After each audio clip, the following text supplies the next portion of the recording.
Naomi Carter had always believed that stability was something you built quietly, through patience, loyalty, and shared plans whispered late at night. She believed that if you loved someone well enough, the future would eventually meet you halfway. That illusion ended behind a closed door she was never meant to stand near. She had come early, hoping to surprise her fiancé before his private meeting. Instead, she froze in the hallway as his voice drifted through the glass. Measured, confident, detached. He wasn't arguing. He wasn't conflicted. He was negotiating. Dates were discussed. Figures followed. A merger. An investment. And then, casually, her name, reduced to a complication. A phase. Something to be handled cleanly. He spoke about ending their engagement the same way one discusses closing an underperforming account. Naomi listened without interrupting, without tears, without making a sound. By the time the meeting ended, her future had already been sold. When she confronted him, there was no denial, only justification. He spoke of expectations, family pressure, optics. He said love didn't disappear. It simply had to make room for reality. The woman he was expected to marry came with connections Naomi could never compete with. Naomi didn't beg. She didn't argue. She removed the ring herself and placed it on the table between them, as calmly as he had placed his decision on her life. Then she walked away. Outside, the city felt sharper, brighter, colder, indifferent. That was when she noticed the man who had been watching from a distance. Han Jun-kyu did not rush to her side. He did not offer comfort. He simply observed her the way powerful men observe turning points, with interest, not pity. He was older, immaculately composed. His presence carried weight, though he raised his voice to no one. He introduced himself as her ex-fiancé's uncle. And then, without sentiment or apology, he made an offer that stopped her cold. Not consolation, not revenge. Marriage. A proposal delivered like a strategic move, one that would protect her, elevate her, and rewrite the narrative that had just tried to erase her. He did not promise love. He promised power, stability, choice. Naomi didn't yet know that Han Jun-kyu was the most feared Korean mafia boss operating beneath a flawless corporate empire. She only knew this. Her life had just been destroyed by a deal, and another deal was being offered, one that could change everything. Naomi had learned, over years of navigating glass offices and polished corridors, that the most important conversations rarely happened in public. They took place behind closed doors, lowered voices wrapped in courtesy and confidence. She had never imagined she would become the subject of one. She paused just outside the conference room when she heard her fiancé's voice. At first, she didn't register the words, only the tone. Calm, focused, the same voice he used when discussing quarterly projections or long-term strategy. It grounded her, usually. This time it stopped her cold. There's no risk if we move quickly, he said. The engagement ends quietly. No scandal. She understands discretion. Naomi frowned, confused rather than alarmed. Engagement? Risk? Another voice responded, older, sharper. A man used to being obeyed. And the investor's family? They want certainty, her fiancé replied smoothly. A clean slate. A wife who aligns with their brand. Their expectations. Brand. Naomi stepped closer to the door, her pulse beginning to thud in her ears. There's sentiment involved, the older man pressed, almost lazily. You've been with her for years. A pause. Then her fiancé exhaled, amused. Sentiment doesn't fund expansion. Naomi was suitable for a phase. But this opportunity changes the scale completely. The room murmured in agreement. Papers shuffled. A chair scraped against the floor. Numbers followed, precise, impersonal. Valuations. Shares. A timeline that mapped the rest of his life with ruthless efficiency. And woven into it, like a minor inconvenience to be resolved, was the end of her engagement. No one raised their voice. No one objected. Naomi stood perfectly still, her hand braced against the wall as if the building itself had tilted. She felt oddly detached, as though she were listening to a case study about someone else's failure. The man speaking sounded like her fiancé. The life being dismantled sounded like hers. She's intelligent, her fiancé continued, almost kindly. She'll recover. I'll make sure she's taken care of, financially. A clean exit benefits everyone. Taken care of. Naomi's mouth tasted metallic. She thought of the nights they had spent planning a future that now had a price tag attached to its destruction. The sacrifices she had made quietly. The loyalty she had assumed was mutual. The meeting wrapped up efficiently. Chairs moved. Laughter surfaced, light satisfied. Deals concluded. Naomi stepped back just as the door opened. Executives filed out, absorbed in their success. No one noticed her. Or perhaps they did, and simply chose not to. Her fiancé emerged last. When he saw her, surprise flickered across his face, quickly replaced by calculation. He closed the distance between them, lowering his voice. "How long were you standing there?" he asked. "Long enough," Naomi said. Her voice was steady. She barely recognized it. He glanced down the hall, then gestured toward his office. "Let's talk privately." Inside, the door shut with a soft click that sounded final. He didn't apologize. He didn't deny it. "This wasn't how I wanted you to find out," he said, loosening his tie. "But you heard the essentials." "You were selling our future," Naomi replied. He sighed, as though she were being unreasonable. "I was securing mine. Ours, if circumstances were different." "Different how?" "If you came with the right alliances, the right backing." He met her eyes, unflinching. "Love isn't enough at this level, Naomi. You know that." She did. That was the cruelest part. She had built her own success brick by brick, believing it would make her indispensable. Instead, it had only made her convenient. "You said you loved me," she said quietly. "I do," he replied, "just not at the cost of everything else." Something inside her settled then. Not broke, settled, like dust after a collapse. Naomi reached for her hand and slid the ring free. It felt heavier than it had the day he'd proposed, as though it carried the weight of every assumption she had made. She placed it on his desk between them. "No," she said. "You loved what I didn't complicate." He stared at the ring, then at her. "This doesn't have to be ugly." "It already is," Naomi replied. "You just dressed it well." She walked out without waiting for his response. The elevator ride down felt interminable. Each floor that passed carried her farther from the life she had believed was solid. When the doors finally opened to the street, the city surged around her, alive, indifferent, relentless. She stepped outside and drew in a slow breath. Her hands trembled, but she did not cry. Not yet.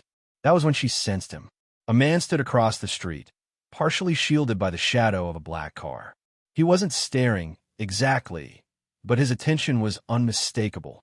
Calm, assessing, as if he had been waiting. When their eyes met, he inclined his head slightly, acknowledging her presence rather than intruding on it. He crossed the street with unhurried steps, his posture relaxed, his suit impeccably tailored. "Naomi Carter," he said. His voice was low, controlled. "I'm Han Junkyu." She frowned faintly. The name meant nothing to her, yet. "Do I know you?" "No," he replied. "But I know who just chose money over you." Her jaw tightened. "Then you know enough."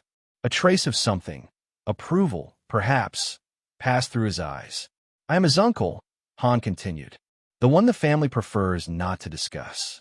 Naomi studied him, wary now. "And why are you discussing me?" "Because what you lost," he said calmly, "was never your value. Only your position." She said nothing. Han Junkyu looked at the building behind her, then back at Naomi. "That can be corrected," he said, "if you're willing to consider an alternative arrangement." "What arrangement?" she asked. He held her gaze. "One that ensures no one ever prices you out of your own life again."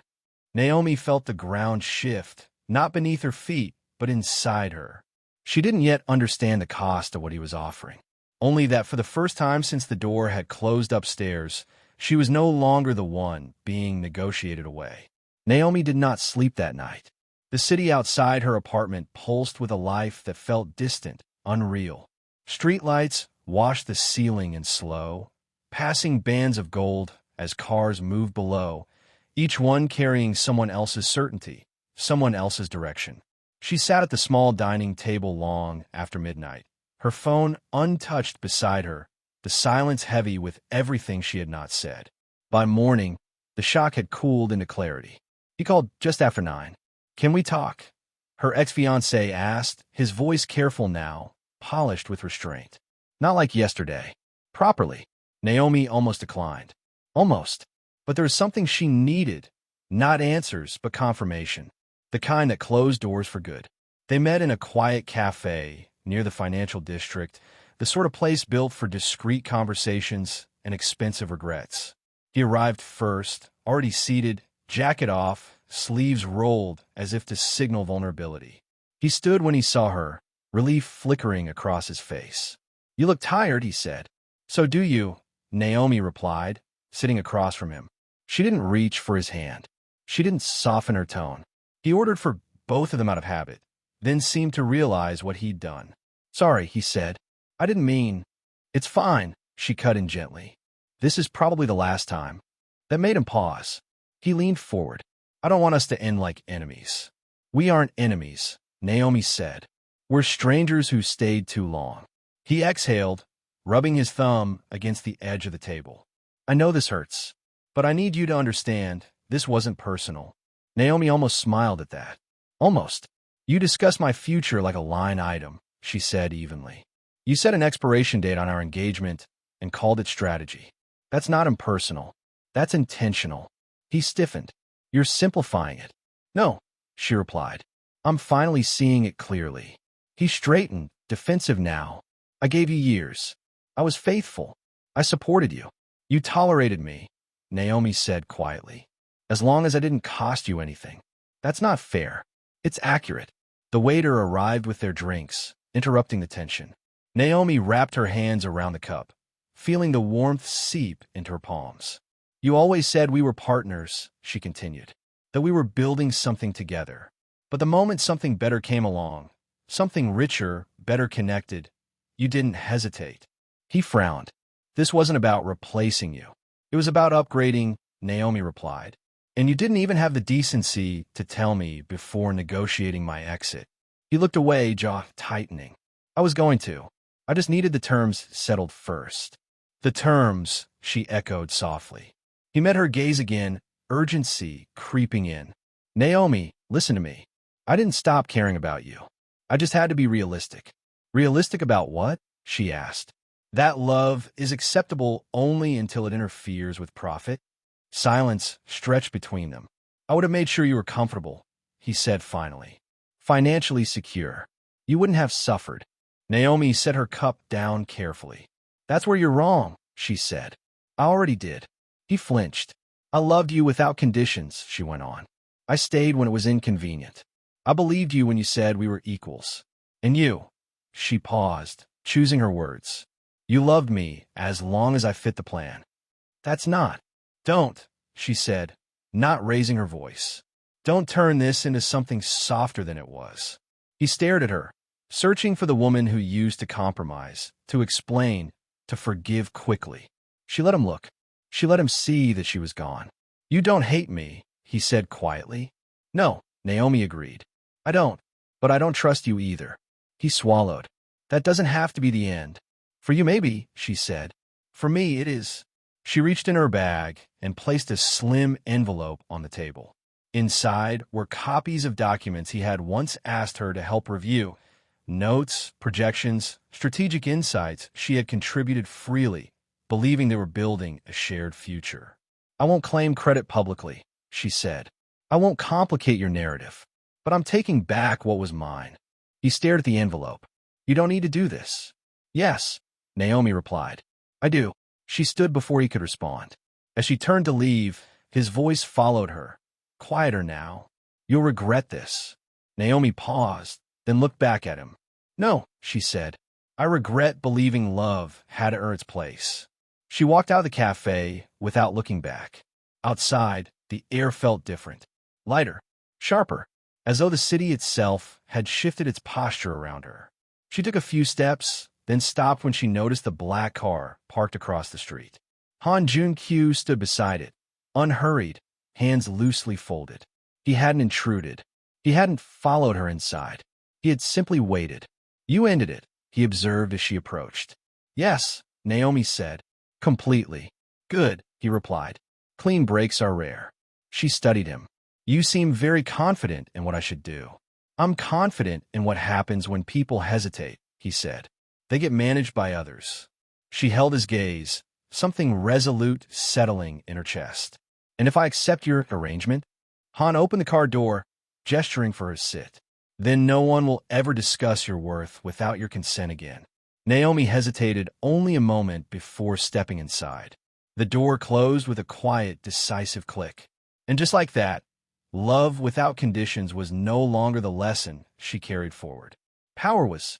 The car moved without urgency, merging into traffic as if it belonged there, as if it had always been part of the city's rhythm. Naomi sat upright in the back seat, hands folded in her lap, watching reflections slide across the tinted glass. Han Jun-kyu did not speak immediately. He didn't fill the silence with reassurances or questions.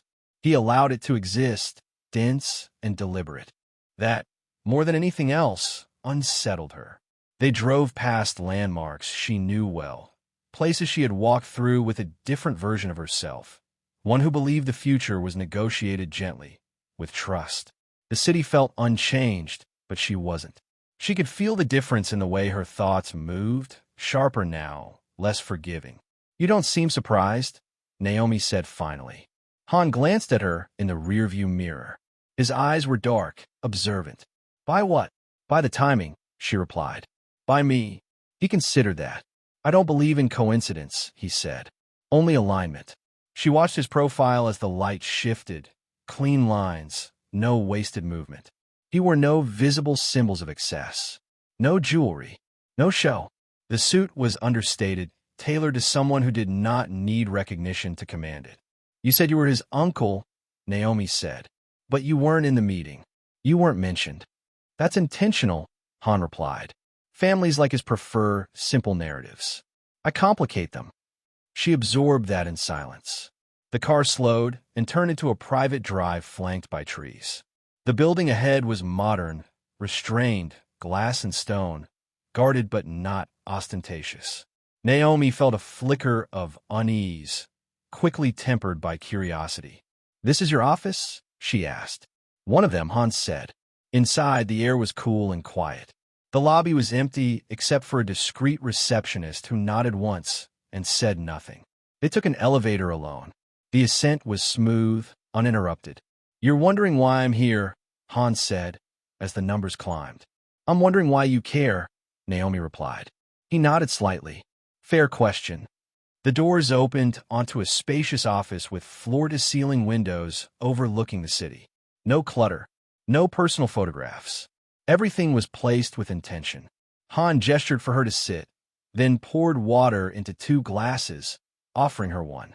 I care, he said, because what happened to you is not unique. It was merely inefficient.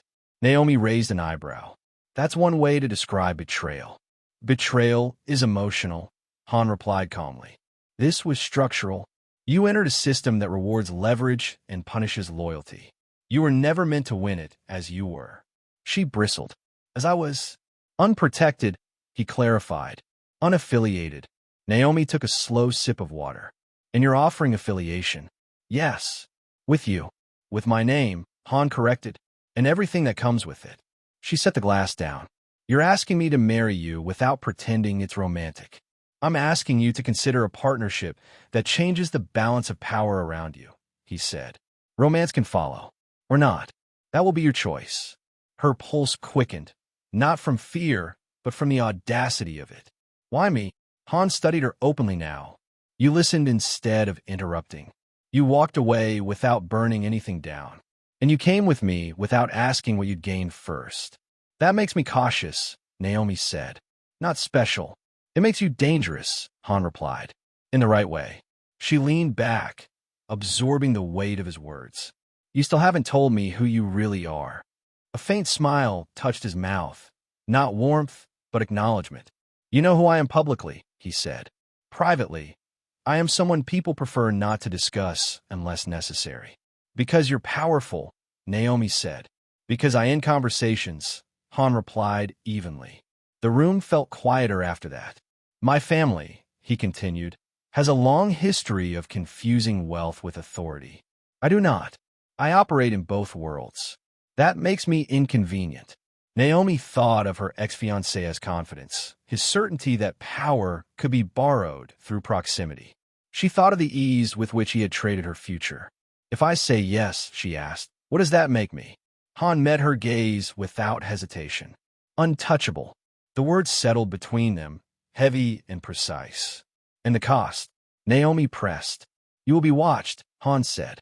Respected publicly. Feared privately. You will have access you didn't before, and expectations you can't ignore. And love? She asked quietly. Han was silent for a moment. When he spoke, his voice was lower. Love, he said, is never free. The difference is whether you're aware of the price before you pay it. Naomi stood and walked to the window. The city stretched endlessly below, alive with ambition and appetite. She thought of the woman she had been that morning, sitting at a cafe table, asking to be chosen. She turned back to him. You're the uncle no one talks about, she said. Yes, Han replied. And you're offering me a way to never be discussed like a liability again. I'm offering you a seat at the table, he said, where decisions are made, not explained. Naomi felt something settle into place. Not certainty, not trust, but clarity. Then don't protect me, she said. Teach me. Han's gaze sharpened, something like approval passing through it. Very well, he said. But understand this, Naomi Carter, once you step into my world, you won't be allowed to pretend you don't see it. She nodded once. I'm done pretending.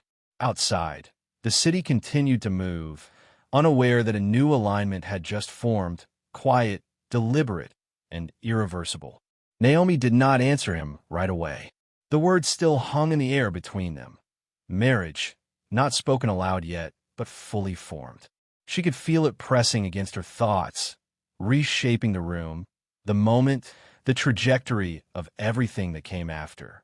Han Jun-kyu watched her with patient attention, as if time bent slightly around his decisions. He did not rush her. He did not clarify. He waited. You're not asking, Naomi said at last. You're presenting terms. Yes, Han replied. Questions imply uncertainty. I'm not uncertain. She turned from the window, folding her arms, not defensively, but to anchor herself. You want a wife, she said. Not a partner you have to explain. I want an equal whose presence changes how people calculate risk, he corrected. A wife accomplishes that faster than any announcement. Naomi let out a breath. So this is strategy. Entirely, Han said. At the start, she searched his face for deception and found none. There was no seduction in his tone, no false tenderness, only precision. And what happens to me in this strategy? She asked. You gain immunity, he said. Your reputation becomes insulated. Your past becomes irrelevant. Anyone who dismissed you will revise their memory. That sounds like erasure, Naomi replied. No, Han said. It's elevation. Erasure is what they already tried to do to you.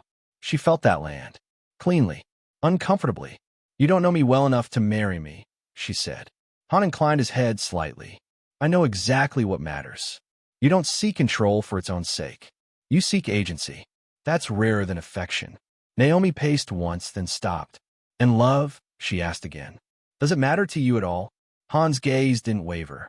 Love complicates decisions, he said, but it also anchors them. I don't reject it. I refuse to promise it. She considered that. The honesty of it. The absence of illusion. You'd marry me knowing I might never love you, she said. Yes, he replied, and knowing you might. That unsettled her more than a vow ever could. What about your world? Naomi asked. The parts you haven't named yet. Han walked to a side table and opened a slim folder, sliding it across the desk toward her. Inside were headlines, corporate achievements, acquisitions, philanthropic initiatives, public victories, familiar narratives. Beneath them were names she didn't recognize. Territories, discrete references, patterns that suggested something darker beneath the polish. You don't need to understand everything immediately, Han said. But you need to know this. My enemies respect legality only when it benefits them. A wife changes the rules. They hesitate. They reassess. And if they don't, Naomi asked, then they make a mistake, Han replied calmly. She closed the folder. You're offering me protection by proximity, she said. By binding my life to yours. Yes. And if I say no? Han considered that. Then you leave this building unchanged. With resources. With silence. And with the same vulnerabilities you walked in with. That wasn't a threat. It was a fact. Naomi felt the weight of the choice settle fully into her body. This was not romance disguised as destiny. This was power offered openly, without apology. How long, she asked. A year, Han said. Minimum. Long enough to solidify perception. After that, we reassess. A contract, Naomi said. A marriage, Han replied. Contract can be broken quietly. Marriages cannot. She let out a quiet laugh, surprised at herself. You really don't do sentiment. I do consequence, Han said. Naomi stepped closer to him, close enough to feel the stillness he carried. If I accept, she said, I don't want to be hidden. I don't want to be decorative. I don't want to be spared the truth. Han met her gaze fully now. Then you'll need to learn to stand without flinching. I already do, Naomi said. A pause stretched between them. Not awkward. Evaluative. Han nodded once. Then this is my proposal.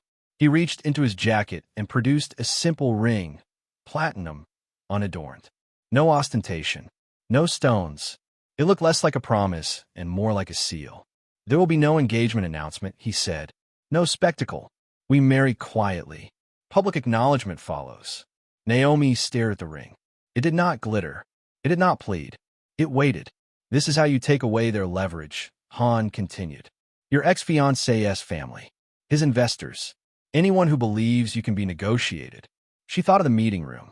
The voices. The way her future had been itemized. She reached out but stopped short of taking the ring. If I do this, she said, I won't pretend I'm grateful. I wouldn't trust you if you did, Han replied. And I won't disappear into your shadow. You won't, he said. You'll cast your own. Naomi closed her fingers around the ring. It was cool against her skin. Solid. Real. Then understand this, she said. I'm not marrying you to be saved. I'm marrying you to make a point. Han's expression shifted. Not surprise, but something closer to satisfaction. Good, he said. Weapons are most effective when they choose to be used. Naomi slipped the ring onto her finger, not ceremonially, but decisively. In that moment, the last thread binding her to the woman she had been finally snapped, and something far more dangerous took her place. The first sign that she had stepped into something far larger than a marriage came quietly. Naomi noticed it in the way conversations ended when Han entered a room. Not abruptly, no scrambling, no panic, but with a precision that felt rehearsed. Voices lowered, decisions finalized without debate. Even people who smiled did so carefully, as if aware their expressions were being measured. It wasn't admiration. It was calculation. They were seated in the back of the car one evening, the city sliding past in clean lines of light, when Naomi finally asked the question she had been circling for days. When people hear your name, she said, what do they hear? Han did not answer immediately. The driver's eyes remained forward, hands steady on the wheel. They hear different things, Han said at last, depending on which version of me they've encountered. Naomi turned toward him. I want to know all of them. That earned her a glance. Not sharp, not dismissive. Assessing. Very well, he said. The car turned off the main road and descended into a private underground garage beneath one of his corporate buildings. They bypassed the elevator she recognized and took another, unmarked, secured by biometric access. The doors opened onto a floor that felt less like an office and more like a nerve center. Walls of glass revealed muted activity beyond. People moving with purpose, screens filled with maps, logistics, streams of information she didn't yet understand. No company logos. No slogans. Just control. This isn't public-facing, Hans said, stepping out. Neither am I. Not here. Naomi followed, her heels echoing softly. This is where the uncle no one talks about works. Yes, Han replied. He led her into a smaller room, intimate, contained. On the far wall hung a world map, marked not by borders, but by nodes. Points of influence. Routes. Patterns. You've already seen my corporate profile, Hans said. That's the version people admire. And this? Naomi asked. This is the version they fear. He gestured to a screen. Names appeared. Companies, shell corporations, organizations that existed in the shadows between legality and silence. She recognized some from headlines that had vanished as quickly as they'd appeared. Scandals that never fully broke. Criminal empires that seemed to collapse overnight without explanation. You're not just connected to this, Naomi said slowly. You orchestrate it. I contain it, Han corrected. Chaos exists whether I participate or not. I choose where it breaks. Her breath felt shallow now, but she didn't step back. My family built its influence decades ago, Han continued. Not with guns at first, with supply chains, labor, debt, protection. Violence followed when it was required. I inherited the structure. I refined it. You're a mafia boss, Naomi said quietly. Yes, Han replied. No hesitation. No embellishment. The word settled heavily between them. And my ex-fiancé's family? She asked. Han's mouth curved faintly. They benefit from stability without understanding who maintains it. They mistake proximity for power. Naomi stared at the map again, at the invisible lines connecting everything. If they knew who you were, they wouldn't have traded you so casually, Han said. That is precisely the point. A chill traced its way up her spine. Not fear, exactly, but recognition. This was the scale she had been blind to. The reason people deferred without knowing why. You're marrying me to send a message, she said. Yes. And what is that message? Naomi asked. Han met her gaze. That you are no longer accessible. She swallowed. And if someone ignores it, then they remind others why my name is not spoken lightly. The words were calm, measured, far more unsettling than any threat. Naomi moved closer to the glass, watching the people beyond it. They worked with quiet intensity, loyalty not born of affection, but of understanding. This wasn't chaos. It was order, imposed, maintained, defended. How many people know? She asked. Very few, Hans said. Fewer now that you do. She turned back to him. You trust me. I trust your intelligence, he replied. And your self-interest. You gain nothing by exposing this. You gain everything by understanding it. Naomi exhaled slowly. This changes the terms. It clarifies them, Hans said. She thought of the ring on her finger, of the way her name would soon be spoken in rooms she'd never been allowed into, of the protection that came not from affection, but from consequence. And love? She asked softer now. Does this world allow room for it at all? Han regarded her for a long moment. Love exists, he said, but it survives here only when it understands what it's standing beside. Naomi nodded once. She felt no urge to run, no denial rising in her chest, only resolve. Then teach me the rules, she said. Han inclined his head. First lesson, he said. Fear is not loud. It's efficient. If people are shouting, you've already lost control. She absorbed that, feeling the truth of it resonate. As they left the room, Naomi glanced back once more at the map, at the hidden architecture of power beneath the world she thought she knew. She finally understood why Han Junkyu's name carried fear, and why, from this moment on, so would hers.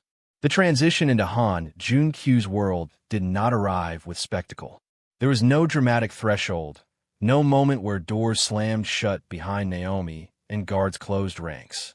Instead, it unfolded with quiet inevitability, as if she had already been moving toward it long before she understood what it was. Her name began to open rooms. Not loudly, not ceremoniously, just enough. Meetings shifted when she entered. Schedules adjusted. People who had once spoken over her now waited, attentive in a way that felt less like courtesy and more like recognition of consequence. She was introduced not as Han's fiancée, but as Mrs. Han, even before the marriage was public. The title settled on her shoulders with unexpected weight.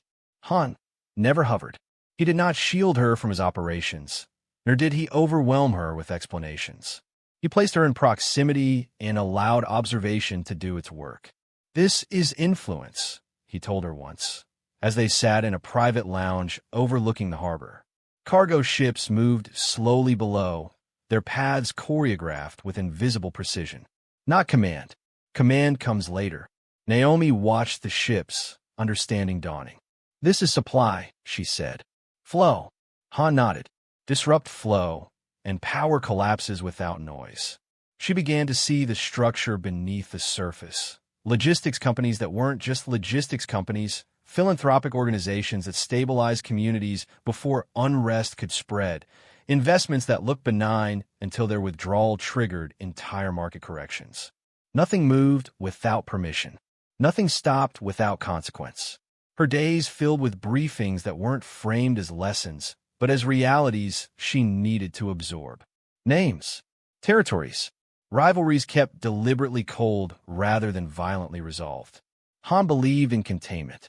Violence, she learned, was expensive, not in money, but in attention. You don't dominate by destroying everything, Han said during one late evening discussion. You dominate by deciding what survives. Naomi listened, asked questions, took notes she never removed from the building. She met people whose reputations never appeared in public records. Men and women who spoke softly and carried authority without display. They treated her with careful respect, not because she demanded it, but because Han's presence had recalibrated their instincts. You adapt quickly, one of them observed after a negotiation concluded in their favor. Naomi met his gaze. I've always understood systems, she replied. I just wasn't allowed to see the whole one before. At night, when the city quieted and the distance between them narrowed, she and Han spoke more personally, but never casually. You're not afraid, he remarked once as they stood on a balcony overlooking Seoul's lights. I am, Naomi corrected. I just don't confuse fear with helplessness. A pause. Then, quietly, good. She learned the unspoken rules. Never react publicly. Silence created more anxiety than confrontation. Never promise what you couldn't enforce. Never underestimate someone with nothing left to lose. And above all, never mistake proximity to power for immunity. The wedding date was set without announcement. No press. No invitations that could be declined. The guest list was short and strategically balanced. Corporate figures, political intermediaries, family members who understood exactly what this union signaled. Naomi noticed her ex-fiancé's name was absent. He'll hear, Han said when she mentioned it. Everyone does. The night before the ceremony, Naomi stood alone in the room that would soon be hers, studying her reflection. She looked the same, and yet she didn't. The woman staring back at her no longer asked to be chosen. She chose. The ceremony itself was restrained. Vows spoken without embellishment. Rings exchanged without spectacle. No declarations of love, only acknowledgement of partnership and mutual recognition. When Han slid the ring onto her finger, his touch was steady. You are prepared, he said quietly. So are you, Naomi replied. Afterward, the room shifted. People recalculated. She felt it immediately. The subtle tightening of respect, the awareness that she was no longer adjacent to power, but embedded within it. Conversations adjusted around her presence. Invitations changed tone. The Shadow Empire had accepted her. Later that evening, alone with Han, Naomi finally allowed herself to exhale. This isn't what I imagined marriage would be, she admitted. Han regarded her thoughtfully. Is it worse? No, she said. Just sharper. He nodded. Then it's honest. She stepped closer, studying the man who had altered the architecture of her life. And what happens now? Now, Han said, you stop being introduced. People already know who you are. Naomi considered the path behind her. The betrayal, the severance, the deal that had ended her old life and begun this one. She felt no regret, only readiness. As the city continued to hum beneath them, Naomi Carter, now Naomi Han, understood that stepping into the Shadow Empire had not erased her humanity. It had simply given it teeth. The announcement was not dramatic. There was no press release, no photographs staged for admiration. Just a single line added quietly to a corporate bulletin, a brief acknowledgement made during a high-level gathering where no one expected surprises. And yet, the room froze. Naomi felt at the instant Han rose from his seat. The event was meant to be procedural, a closed-door summit between executives, political intermediaries, and families whose names carried weight in different currencies. Conversations had been flowing easily, the kind of polished networking that disguised power plays as civility. Then Han Junq spoke. "I'll keep this brief," he said, his voice calm, unamplified, cutting cleanly through the hum. "Before we proceed, there's a matter of record to clarify." Every eye shifted toward him. People leaned in without realizing they had. "My wife," Han continued, turning slightly, "has joined us." The word landed with surgical precision. Naomi stood beside him, her posture composed, her expression unreadable. She wore no extravagant jewelry, no visible markers of status beyond the ring that now bore his name. She did not smile. She simply existed, present, undeniable. For a fraction of a second, no one moved. Naomi watched recognition ripple through the room in waves. Some faces registered surprise, others calculation. A few, those who understood faster than the rest, masked their reactions entirely. Whispers did not start immediately. They waited, as if uncertain whether sound itself was permitted. "This is Naomi Han," Han said. "She will be involved in all matters concerning our shared interests." Shared. The implications were unmistakable. Naomi met the gaze of a man seated across the table. A financier who had once dismissed her during a pitch meeting years ago, barely concealing his impatience. Now his expression tightened, his mind racing to revise history. Another man's glass hovered halfway to his lips, forgotten. Someone nodded too quickly. Someone else said nothing at all, and that silence carried more weight than applause ever could. Han gestured for Naomi to take the seat beside him. She did, unhurried, aware that every movement was being cataloged. This was not about celebration. It was about confirmation. A woman across the table, married into influence long before she earned it, offered a careful smile. "Congratulations," she said. "This is unexpected." Han inclined his head politely. "Only if you weren't paying attention." A faint tension rippled through the room. Naomi felt it like a shift in air pressure. The meeting resumed, but it did not recover its earlier rhythm. People spoke more cautiously now. Proposals softened. Objections evaporated before they could fully form. Naomi listened, absorbing not just the words, but the spaces between them, the pauses, the deference, the unspoken reassessments. She noticed how often eyes flicked toward her, measuring, recalculating where she fit in this new equation. Not a trophy, not a liability, a factor. At one point, a senior partner addressed a question to Han, then hesitated, corrected himself mid-sentence, and looked to Naomi instead. Her answer was concise, accurate, final. The partner nodded, relieved. Across the room, someone quietly sent a message.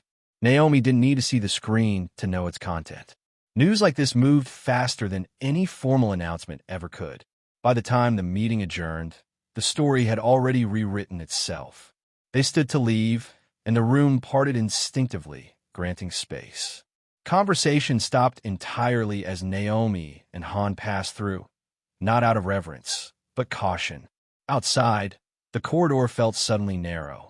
Naomi exhaled only once the doors closed behind them. "That was intentional," she said. "Yes," Han replied. "You could have waited. Announced it differently." "I could have," he agreed. "But uncertainty invites testing." She considered that. "And this stops it." "For now," Han said. "Nothing stops it forever." They walked in silence for a few steps. Then Naomi spoke again.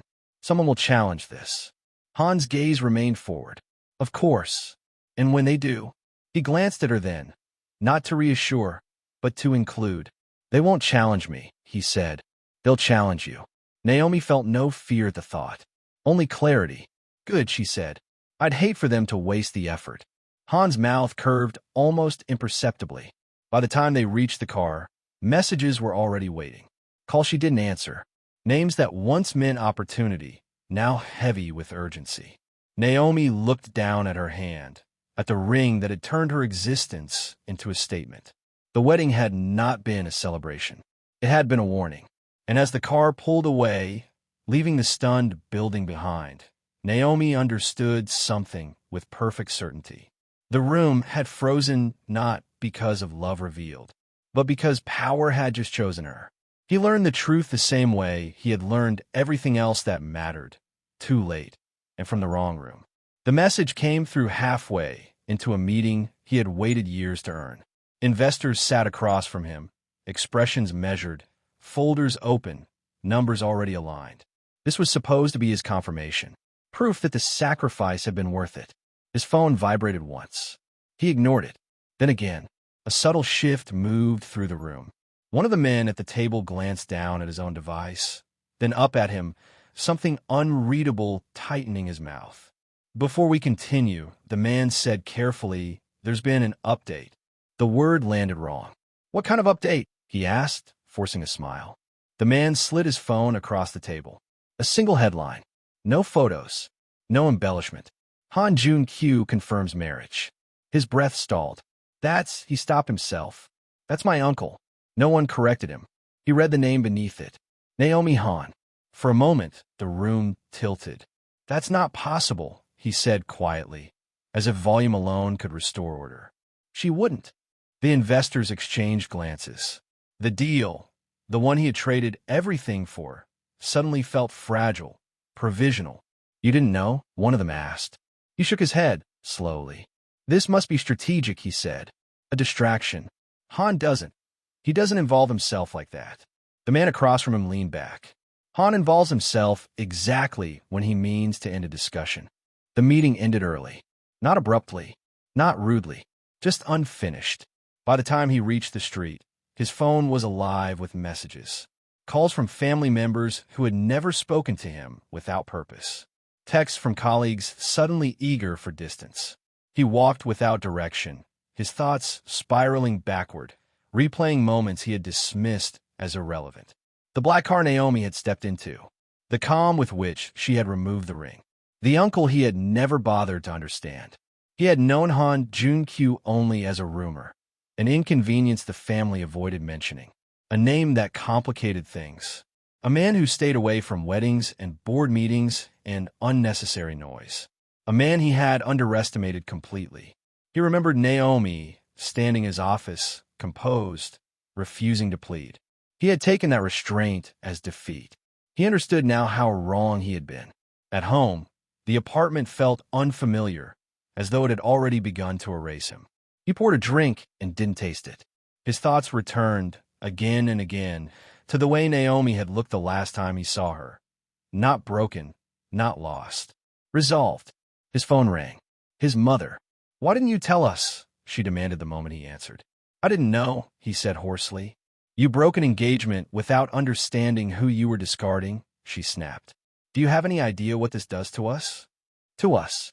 "Not him." "She married Han," he said, as if speaking it aloud might make it make sense.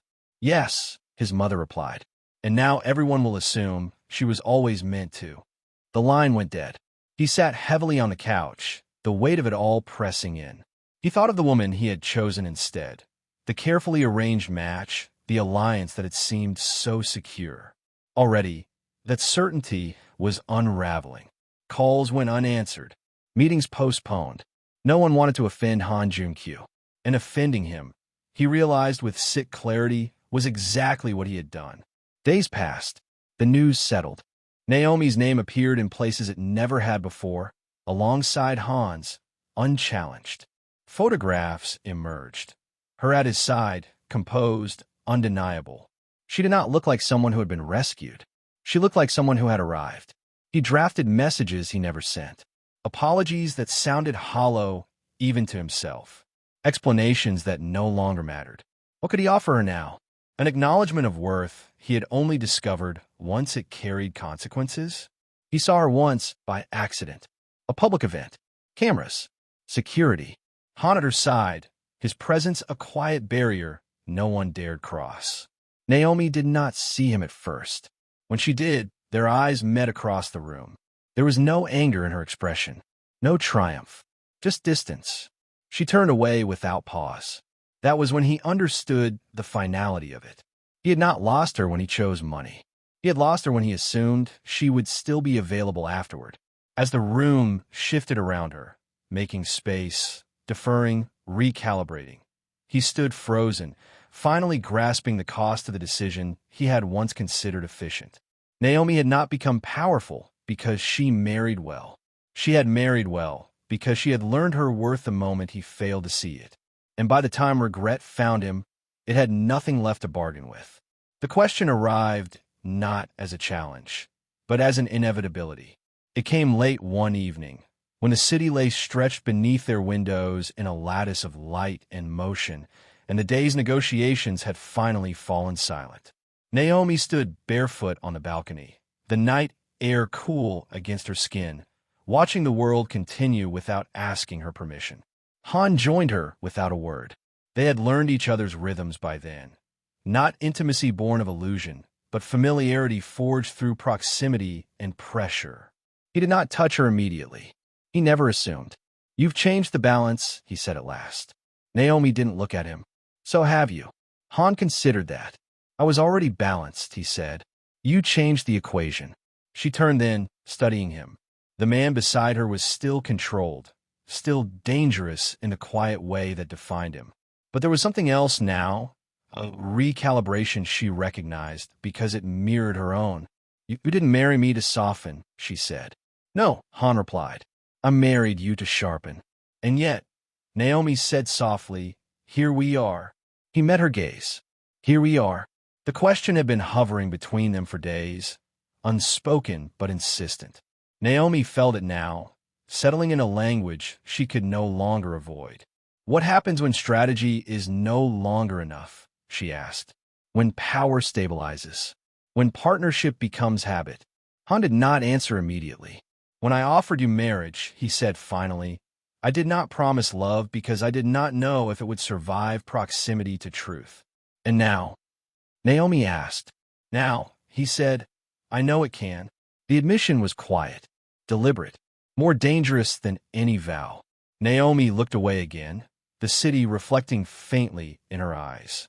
She thought of the woman she had been, the one who believed love required endurance, who mistook compromise for loyalty. She thought of the woman who had overheard her life being traded and walked away with dignity but no armor. She was neither of those women now. "I didn't marry you because I needed protection," she said. "I married you because I refused to be powerless." "I know," Han said. And somewhere along the way, Naomi continued, "I stopped thinking in terms of survival. I started thinking in terms of choice." She turned fully toward him. "That's the difference," she said.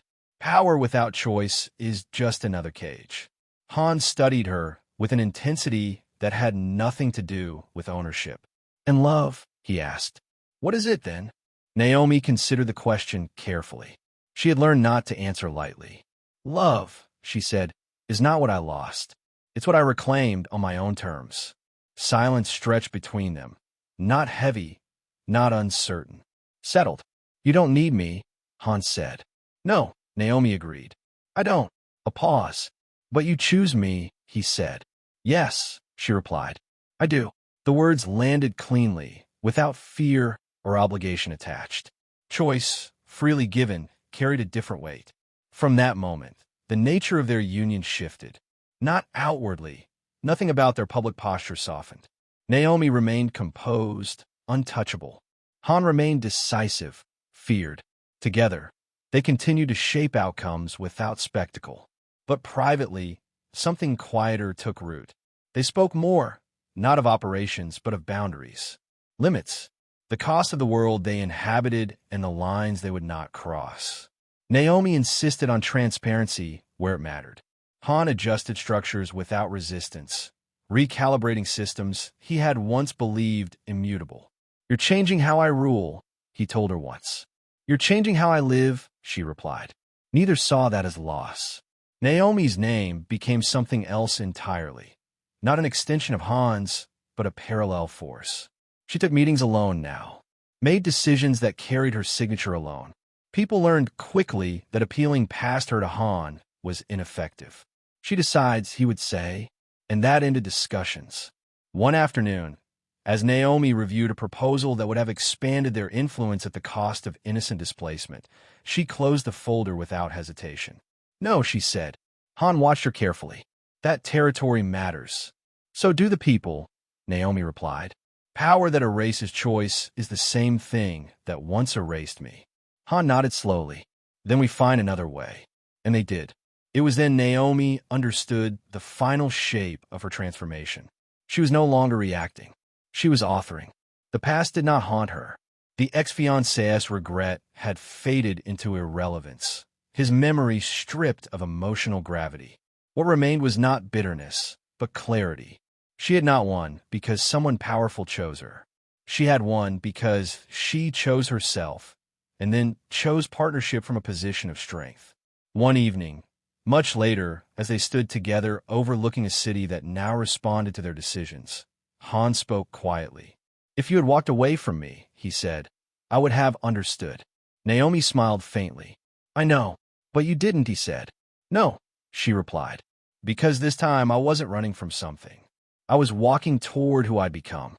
She took his hand, not as a claim, not as a symbol, but as a decision renewed. Power had found her. Partnership had refined her. And love, real love, unconditioned by fear or leverage, had followed, not as a promise, but as a consequence. Naomi Carter had once been priced. Naomi Han was no longer for sale, and the world, slowly and irrevocably, adjusted around her.